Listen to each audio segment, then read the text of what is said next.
What up, though, Lions fans? Um, just want to talk about a few topics, man.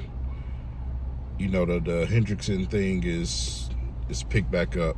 It's come back into the conversation. You know, about using that first round pick to go and get somebody in Hendrickson. But then there's a side of the fan base that are quick to say, well, we can't do that. We're going to need that pick because we have to sign John, Billy, and Sal to contracts. Let me explain something to y'all. There's no guarantee that you're paying all of these players that you think. There's no guarantee that you're paying Gibbs, Laporta, such and such and such and such and such and such. We don't know who's going to get them contracts because everybody's not going to take a home-time deal. That's just what it is. That's the reality of it.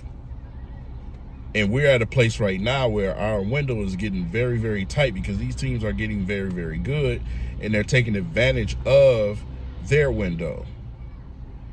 That's why we speak about it, because when you don't have a unicorn at quarterback, when you don't have a Patrick Mahomes type guy at quarterback, your window is usually around 3 to 4 to 5 years.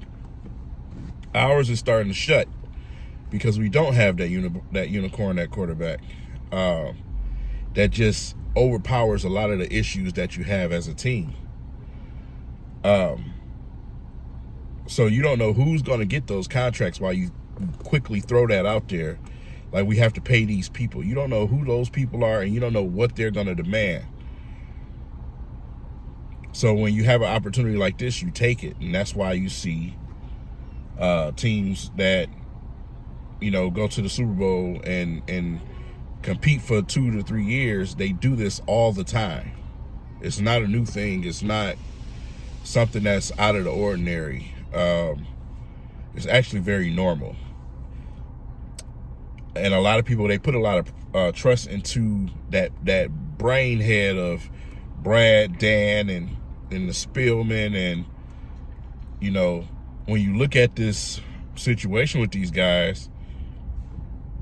guys have never won anything. They've gotten to this point, but they've never gone over the top. Brad Holmes left when the Rams won. Brad Holmes was there when they kept staying stagnant and stuck at a certain spot.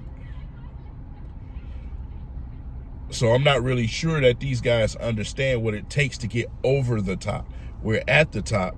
We need to get over it. We know that us not winning a playoff game last year was due to heavy injury. There's teams that still won playoff games due to heavy injury. One of them is the Texans. They've done it before. They had 25 players injured. So things are possible. You just have to understand that when it comes to football, when it comes to the NFL, windows don't stay open forever. I know we're building this thing to sustain it over a long period of time, but you're going to have drawbacks. There's going to be step back moments within that long period of time. And we're headed for one if we don't take advantage of what we have right now. So if you're in the business of going after a guy like Hendrickson, fine. If you're not, then fine. Everybody's entitled to their opinion. Me personally, I just want to be able to rush 4 and drop 7.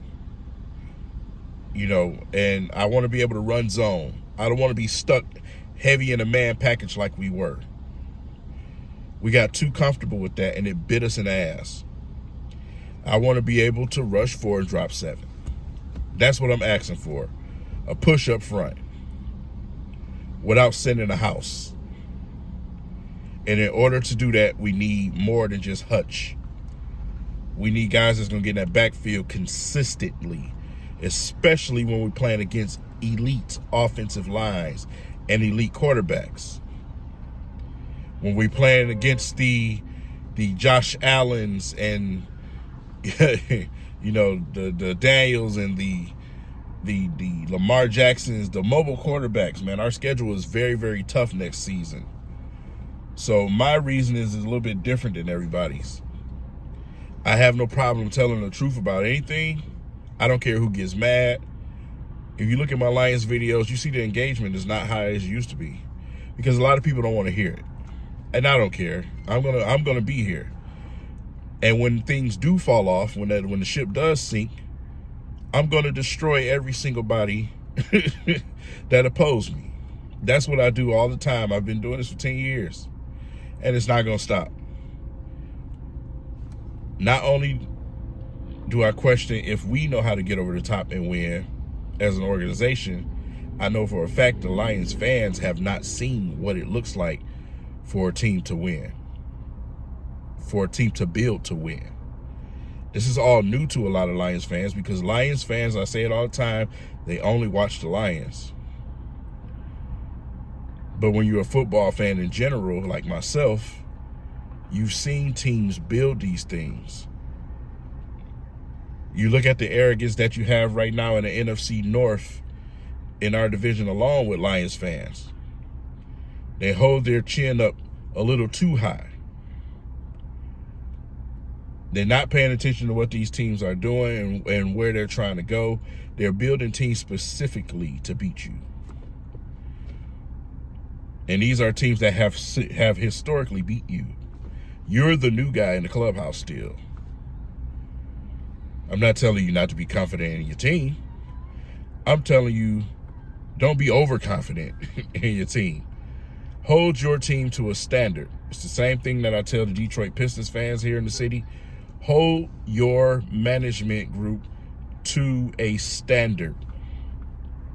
Don't accept anything. Keep faith in God and not in man, because man will let you down all the time. All the time. We want results. We're tired of the promises. We're tired of the we cans and we shoulds. We want it done. We want to win. So show me the aggression that it takes to win. That's what we're looking for. Us longtime football fans. That's what we're asking for. Go do it. And in order to get that done, it takes a certain amount of star power to do it. Whether they're homegrown or you go and you sign and trade for them. That's just what it takes. Every good team builds through the draft, but when they're ready to win the Super Bowl, every good team makes a signing or a trade that takes them over the top. That's the secondary part that a lot of people are missing. My name's Everything King. That's my message to the fan base. I'll see you guys later. Peace.